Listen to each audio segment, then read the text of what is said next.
ኢየሱስን ስታመልክ አይን ላይ የሚመጣው ምን የሚያክል መኪና? Christ is all sufficient። ነውር እኮ ነው አንድ ክርስቲያን አመቱን ሙሉ ስለ ፕሮስፐሪቲ እያሰበ መኖር። አንድ ወንድ በአንድ ካልሲ ግማሽ ዓመት ሲጨርስ ስንፍናን ያሳያል። እንደዛ መሆን ጽድቅም አይደል። የብልጽግና ወንጌል ተብሎ በስም የተጻፈ የለም። ያለው ወንጌል በስሙ ተጠርቷል። የእግዚአብሔር ወንጌል፣ የክርስቶስ ወንጌል፣ የመንግስቱ ወንጌል፣ የጸጋው ወንጌል፣ የክብር ወንጌል፣ የዘላለም ወንጌል እንደዚህ በሚል ተጠርቷል። የብልጽግና ወንጌል የሚል ባይብል ውስጥ የለም። ቸርቾች ታዲያ ለምንድን ነው የብልጽግና ወንጌል ምን? እንግዲህ የሆነ ኢየሱስን ስታመን ትበለጽጋለህ ብቻ የሚል ትምህርት መጥቶ ይሆናል አላቅም። ግን ትበለጽጋለህ የሚሉትን ተጠግቼ ሳይ ኢየሱስን ስታመን ትድናለህ ይሉና ከዳንከ በኋላ ደግሞ ሁሌ ብር ታገኛለህ። መዳን ላይ ችግር የለም፣ ግን ኢየሱስ በህይወት ላይ በሰው ህይወት ላይ የሚያመጣው ነገር ሁልጊዜ ከመዳን ቀጥሎ ብር ነው።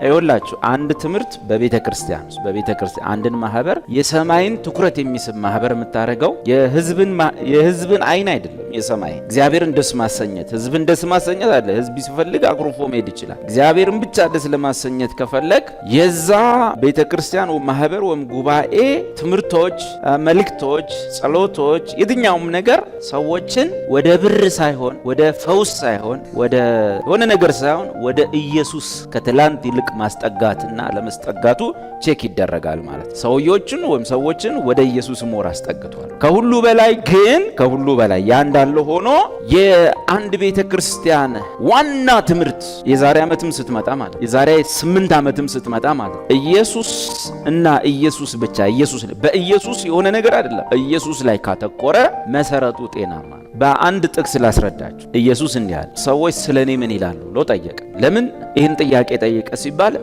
ጉባኤ ወይም ማህበር ለመሰብሰብ ፈለገ። ጥያቄው የተጠየቀው ከማህበር ጋር በተገናኘ ማህበር መሰብሰብ ፈለገ። በግሪክ ቋንቋ ኤክሌሺያ፣ በአማርኛ ማህበር መሰብሰብ ፈለገ። ከዛ ምንድን ያለው ለመሰብሰብ ሲል በሌላ ጉዳይ አይደለም። ማህበር ጉባኤ ለመሰብሰብ ሲል ሰዎች ስለኔ ምን ይላሉ? እሱ ጥያቄና መልሱ ከማህበር ጋር የኢየሱስ ማህበር ነው ወይስ የፓስተሩ ማህበር ነው ወይስ የሆነ ኮንግሪጌሽን ነው?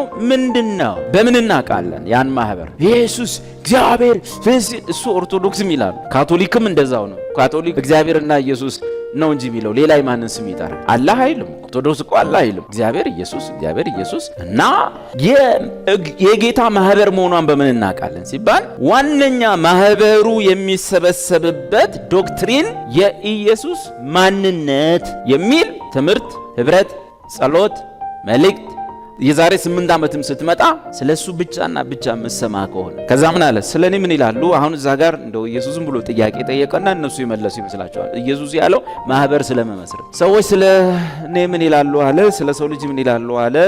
ኤልያስ ነው፣ ምንትሴ ነው፣ ነብይ ነው፣ ምን አይነት እናንተስ ማን ትሉኛላችሁ?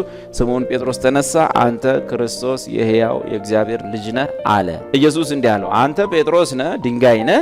እኔ ግን በዚች አሁን በተናገርካት ጴጥሮስ አንተ ነህ፣ እቺ ግን ጴጥሮስ አይደለችም፣ ጴጥራ ነች። አንተ ጴጥሮስ ነህ፣ ዝም ብሎ ድንጋይ፣ ይሄ ተፈልጦ የሚካበው ድንጋይ ቤት ለመስራት። አሁን የተናገርካት ቃል ግን ፔትራ ነች።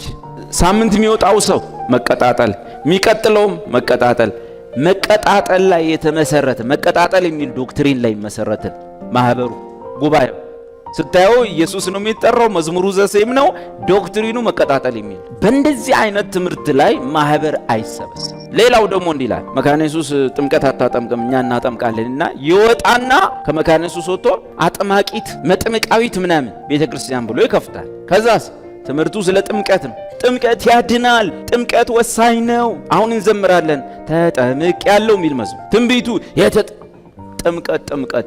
ጥምቀት የሚባል ትምህርት አለ ባይብል ውስጥ። አዎ ጥምቀት ላይ ግን ወይም ጥምቀት በሚል ዶክትሪን ላይ ምን አይሰበሰብም? ማህበር አይሰበሰብም። መሰረት መሆን አይችልም ጥምቀት። ሌላው ይወጣና ደግሞ ምንድነው እዚህ ሁሉ ጊዜ ኢየሱስ ብቻ ነው የሚባለው ምናምን። የኢትዮጵያ ሕዝብ በድህነት እያለቀ ነው እና ትበለጥጋለህ፣ ይሳካልሃል እና መባረክን ምናምን በዚህ በቁሳቁስ ላይ መሰርተዋል። አገልጋዩ እዚህ ላይ ምን የሚያክል ወርቅ ያስራል፣ እዚህ ላይ ወርቅ ያስራል። የሆነ በጣም ብዙ ሺህ ብር ልብስ ይገዛል። ህዝቡን እንዲህ ጉሮሮን አንቆ መኪና ይገዛል።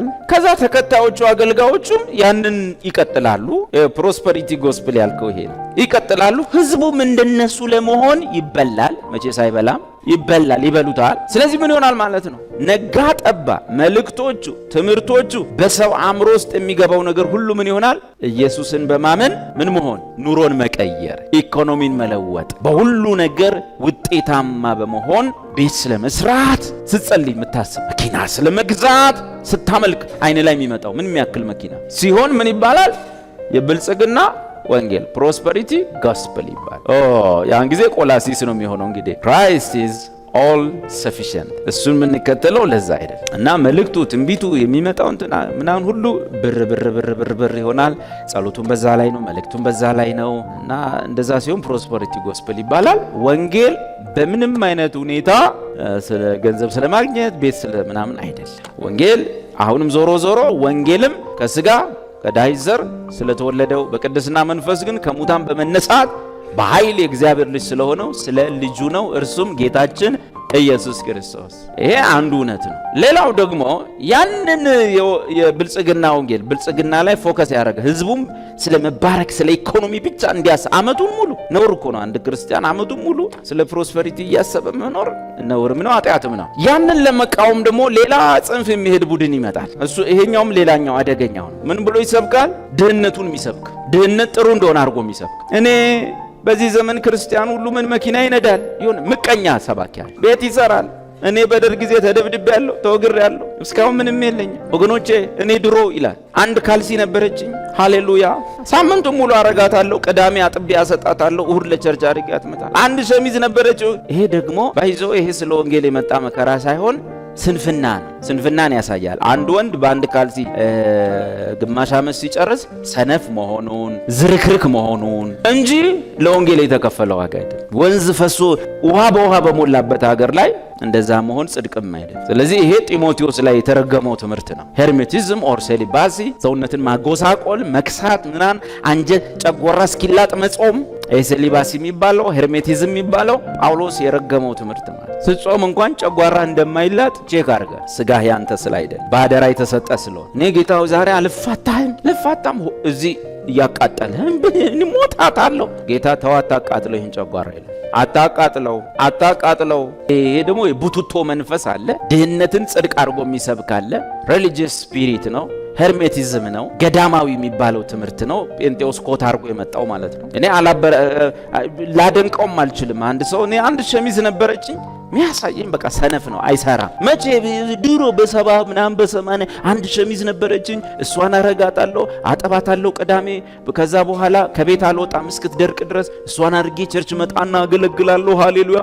በሷ ልብስ ወደ 6 ዓመት ነው የሰበኩት፣ ያውም ድሮ ሸሚዝ 6 ብር በነበረ ሰዓት ማለት። ለዚህ ሰውየው ምን ያህል ሰነፍ፣ የህዝብ ጥገኛ፣ እህቶች ልብሱን ካላጠቡለት የማያጥብ ዝርክርክ ምናምን እንደነበረ ያሳይ። እሱም ዘርጋ ሁለቱም ጽንፍ እንዴት እንልበስ? ጢሞቴዎስ ላይ ሞደስቲ የሚባለው ቃል ነው በእንግሊዝኛ የተጻፈው። በእኛ በአግባቡ ይልበሱ የሚለው ማለት ነው። ሞደስቲ የሚባለው በጣም ኮስቲ የሆኑ ከሰው ጋር ፉክክር ውስጥ የሚከቱ ልብሶችን አለመግዛት፣ ብርህን በጣም ኮስቲ ለሆነ ልብስ አለማውጣት። ቀጥሎ ደግሞ ቡቱቶና ዝርክርክ እንዲህ ያከኩ መኖር። እዛ ውስጥ ከገባ ደግሞ ጭራሽ ጳውሎስ የረገመው ትምህርት ነው። እና ሞደስቲ ለራስም ለሰው ፎቶ እንኳን ስትነሱ ምናምን ነገ ልጆቻችሁ እንዳያፍሩ አድርጋችሁ ገብቷል።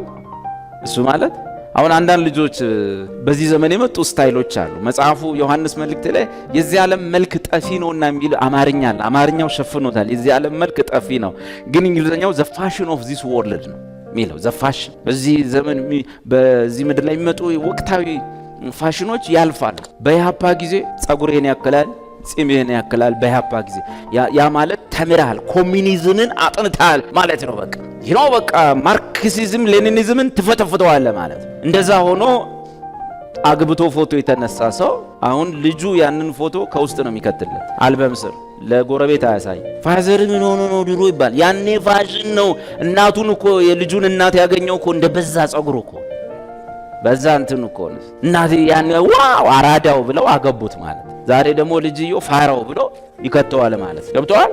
እኛ ቤት የአባቴ ፎቶ አለና በቃ ኖርማል ሱፍ ለብሶ ጸጉሩን በአግባቡ ተቆርጦ ምናምን የተነሳው ፎቶ አለ። እሱ አልበም ፊት ለፊት ላይ ነው ድሮ ያደረኩት፣ ፊት ለፊት ላይ የመጣ ሁሉ እንዲያይልኝ ማለት። ደግሞ ሌላ ፎቶ አለው ሸሚዙ እዚህ ደርሶ ጫማው ከፍ ብሎ ምናምን እንዲህ ብሎ ምናምን አበባ ይዘው የሚነሱታል። እሱን ደግሞ ያኔ አስብ እንደዛ አድርጎ ነው ማዘርን ያገኘው። ግን አሁን ምንድን ታረገው? አሁን ምንድን ታረገው? ፋራ ቢለ ከውስጥ ከስር ትከተዋለህ ማለት። አሁን እዚህ ያለው ሰው ልብ ገዛ። ዛሬ የምትነሳው ፎቶ ነገ ልጅ ፋዘር ምን ሆነ ነው የሆነ ወቅት አሞ ነበር ምናምን እንዳይለ እያሰብክ ነው መልበስም መነሳትም ያለ። አገኛችሁ? በዛ መልክ ነው የምንኖረው እንጂ የሆነ ተሰርቶብን ህግና ወግ ስርዓት ወጥቶብን አይደለም ማለት ነው።